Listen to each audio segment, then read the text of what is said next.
Hello friends, welcome to secret of Samayal. இன்னைக்கு நம்மளோட சேனலில் நாம் பார்க்க போகிறது சூப்பராக ஒரு ரெஸ்டாரண்ட் ஸ்டைலில் சிக்கன் சீக் மசாலா தான் நம்ம பார்க்க போகிறோம். வெறும் ஒரு 150 கிராம் சிக்கன் தான் இருக்குது. என்ன பண்ணுறதுன்னு தெரியல, ஒரு 2-3 பேர் சாப்பிடணும் அப்படின்னா கண்டிப்பாக இந்த ரெசிபியும் உங்களுக்கு சூப்பராக செட் ஆகும். கொஞ்சம் சிக்கன் இருந்தால் போதும், நல்ல நிறைய கிரேவி கிடைக்கும். ஒரு 3 பேர் தாராளமாக சாப்பிடலாம். அந்த அளவுக்கு நீங்கள் வந்துட்டு இதை வச்சு செய்யலாம். சரி வாங்க, டிலே பண்ணாமல் வீடியோக்குள்ளே போயிடலாம். சூப்பரான இந்த சிக்கன் சீக் மசாலா எப்படி செய்யலாம் அப்படின்னு பார்க்கலாம் வாங்க. ஒரு மிக்சி ஜார் எடுத்துக்கோங்க. இதில் வந்துட்டு நான் வெங்காயம், ஒரு சின்ன சைஸ் வெங்காயத்தை இந்த மாதிரி ரஃபாக சாப் பண்ணி வச்சுருக்கிறேன். கூடவே 2 பச்சை மிளகாய், கொஞ்சமாக கொத்தமல்லி, கொஞ்சமாக புதினா தலை எடுத்து வச்சுருக்கேன். இது எல்லாத்தையும் மிக்சி ஜாரில் போட்டுடலாம். இது கூடவே ஒரு 150 கிராம் அளவுக்கு போன்லெஸ் சிக்கன் எடுத்து வச்சுருக்கிறேன். இது எல்லாமே பிரெஸ்ட் பீஸ். இதை வந்துட்டு இதில் சேர்த்திடலாம். ஒரு 1/4 டீஸ்பூன் சில்லி ஃப்ளேக்ஸ் சேர்த்திக்கோங்க.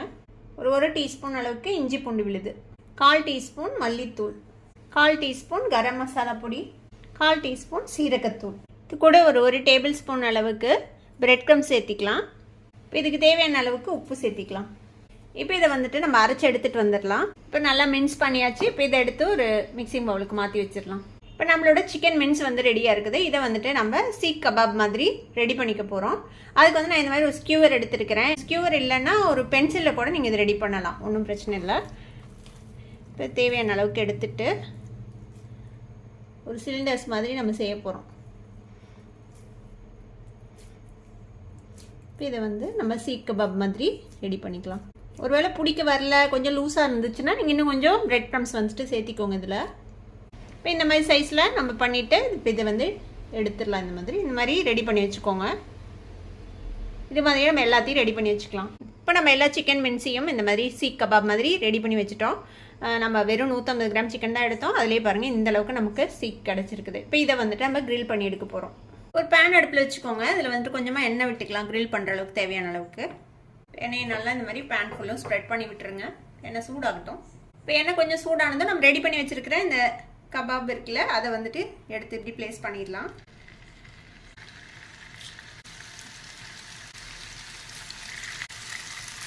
இப்போ இதை வந்து நம்ம கிரேவியில் வந்து கட் பண்ணி தான் போட போகிறோம். அதனால் நான் எல்லாமே ஒரே சைஸில் பண்ணல. நீங்கள் ஒரு வேளை இப்படியே முழுசாக போடுவீங்க அப்படின்னா எல்லாம் ஒரே சைஸில் இருக்கிற மாதிரி பார்த்துக்கோங்க.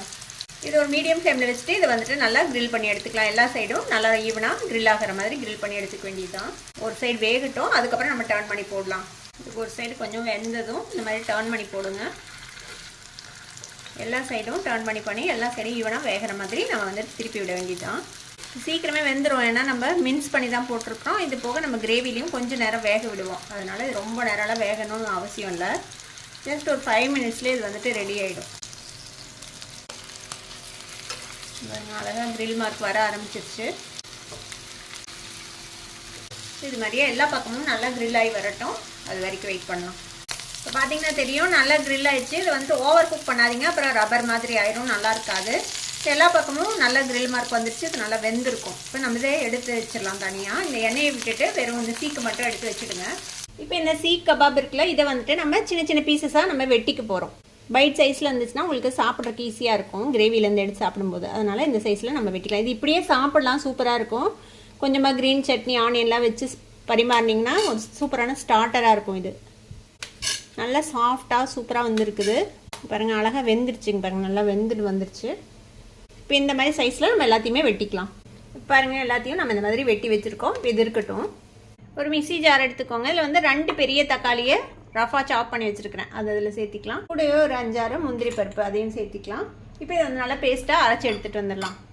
தக்காளி முந்திரி பேஸ்ட்டு ரெடியாக இருக்குது. இந்த மாதிரி அரைச்சி ரெடியாக வச்சுக்கோங்க. இப்போ அதே பேனில் அந்த எண்ணெயே இருக்குது. இது கூடவே நம்ம ஒரு டீஸ்பூன் அளவுக்கு நெய் விட்டுக்கலாம். நெய் இல்லைன்னா வெண்ணெய், இது வேணால் விட்டுக்கலாம். இதில் ஒரு வெங்காயத்தை இந்த மாதிரி ஃபைனாக சாப் பண்ணி வச்சுருக்கிறேன், அது சேர்த்துக்கோங்க. வெங்காயத்தை நல்லா கோல்டன் ப்ரௌனாக வதக்கிக்கலாம். பாருங்கள், வெங்காயம் ஓரளவுக்கு வதங்கிடுச்சு. ஒரு டீஸ்பூன் அளவுக்கு இஞ்சி பூண்டு விழுது. இந்த இஞ்சி பூண்டு விழுதையும் இந்த எண்ணெயிலேயே நல்லா வதக்கி விடுங்க. இப்போ இஞ்சி பூண்டு விழுதும் நல்லா ஒரு நிமிஷம் வதக்கி விட்டுட்டோம். இப்போ பச்சை வாசனை எல்லாம் போயிடுச்சு. இப்போ நம்ம அரைச்சி வச்சுருக்கிறோம்ல இந்த தக்காளி முந்திரி பருப்பு, அதை சேர்த்திக்கலாம். மிக்சி ஜார்லேயே கொஞ்சமாக தண்ணி விட்டு அதையும் ஊற்றிக்கோங்க. இது கூடவே நம்ம மசாலா பொடிகள் எல்லாமும் சேர்த்திடலாம். நான் வந்துட்டு ஒரு 1/2 டீஸ்பூன் மஞ்சள் பொடி, ஒரு டீஸ்பூன் மிளகாய் தூள், 1 டீஸ்பூன் மல்லித்தூள், 1/2 டீஸ்பூன் வந்துட்டு சீரகத்தூள் எடுத்து வச்சுருக்கேன். இதை வந்துட்டு சேர்த்திடலாம். இப்போ இது எல்லாமே நல்லா சுண்டி வதங்கி வரணும், எண்ணெய் தெரிய வரைக்கும்.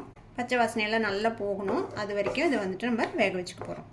நல்லா இந்த தக்காளியெல்லாம் வெந்து பச்சை வாசனை போய் சுருண்டு வதங்கி வரட்டும். இப்போ இதை மூடி போட்டு நல்லா ஒரு 5 நிமிஷம் இதை நல்லா வதங்கி வரட்டும். அது வரைக்கும் வெயிட் பண்ணலாம். அப்பப்போ திறந்து கிளறி விடுங்க. இப்போ ஒரு 5 நிமிஷம் நம்ம தக்காளி மசாலாலாம் போட்டு வெந்திருக்கு. ஓப்பன் பண்ணி பார்ப்போம். அப்பப்போ கிளறி விடணும். இல்லைனா நம்ம முந்திரி பருப்புலாம் போட்டுக்கிறதுனால கீழே வந்து பிடிச்சிக்கும். பார்த்தீங்கன்னா தெரியும் பாருங்கள், நல்லா சுண்டிருச்சு. இப்போ எல்லாமே நல்லா பச்சை வாசனை போயிடுச்சு.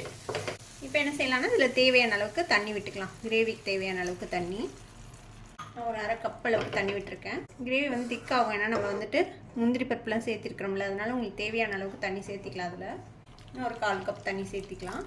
இப்போ இந்த கிரேவிக்கு தேவையான அளவுக்கு உப்பு சேர்த்திக்கலாம். கிரேவி வந்து கொதிக்க ஆரம்பிச்சிருச்சு. இப்போ நாம் ரெடி பண்ணி வச்சுருக்கிறோம்ல இந்த சிக்கன் சீக்கு, அதை வந்துட்டு இதில் சேர்த்திக்கலாம்.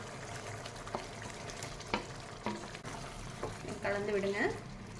ரொம்ப நேரம் வேகணும்னு அவசியம் இல்லை. ஆல்ரெடி வெந்துருச்சு. ரொம்ப நேரம் வேக வச்சிங்கன்னா அது வந்து ஹார்ட் ஆகிடும். இப்போ இதுக்கு மேலே கொஞ்சமாக காஞ்ச வெந்தய இலை, கசூரி மேத்தி அது கொஞ்சம் போட்டுக்கலாம். இது கூடவே 1 டேபிள் ஸ்பூன் அளவுக்கு ஃப்ரெஷ் க்ரீம் இது சேர்த்திக்கலாம். நல்லா கலந்து விட்டுருங்க.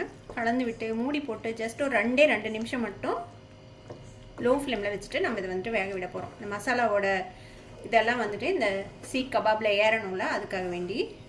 இப்போ இதை மூடி போட்டு நம்ம இந்த லோ ஃப்ளேமில் ஒரு 2 நிமிஷம் மட்டும் வேக விடலாம். ஒரு 2 நிமிஷம் ஆச்சு. நம்ம ஓப்பன் பண்ணி பார்ப்போம். பாருங்கள், எண்ணெய் வந்துட்டு தெளிஞ்சிச்சு. கடைசியாக ஒரு 1/4 டீஸ்பூன் கரம் மசாலா பொடி போட்டுக்கலாம். கூடவே நான் சாப் பண்ண கொத்தமல்லி தழை இது நல்லா கலந்து விட்டுருங்க. ஒரே 1 நிமிஷம் மூடி வைக்கலாம். இப்போ 1 நிமிஷம் ஆச்சு. நம்ம ஓப்பன் பண்ணி பார்ப்போம். பாருங்க, சூப்பரான நம்மளோட சிக்கன் சீக் மசாலா ரெடி ஆகிடுச்சு. அவ்வளோதான், அடுப்பு ஆஃப் பண்ணிடலாம். நம்மளோட செம்ம டேஸ்டியான ரெஸ்டாரண்ட் ஸ்டைலில் ஒரு சிக்கன் சீக் மசாலா இப்போ ரெடி ஆகிடுச்சு. இது வந்து சப்பாத்தி, நான், ரோட்டி அது கூடலாம் ரொம்ப நல்லாயிருக்கும். கண்டிப்பாக ட்ரை பண்ணி பாருங்கள். ட்ரை பண்ணி பார்த்துட்டு எப்படி இருந்தது அப்படின்னு எனக்கு கமெண்ட்ஸில் ஃபீட்பேக் கொடுங்க. இந்த வீடியோ உங்களுக்கு பிடிச்சிருந்ததுன்னா சப்ஸ்கிரைப் பண்ணுங்கள். பக்கத்தில் இருக்கிற பெல் ஐக்கானை கிளிக் பண்ணுங்கள். அப்போ அதோட ஃபியூச்சர் நோட்டிஃபிகேஷன்ஸ் உங்களுக்கு உடனே வந்து சேரும். லைக் பண்ணுங்கள், ஷேர் பண்ணுங்கள். தேங்க்யூ ஃபார் வாட்சிங் திஸ் வீடியோ. Bye bye.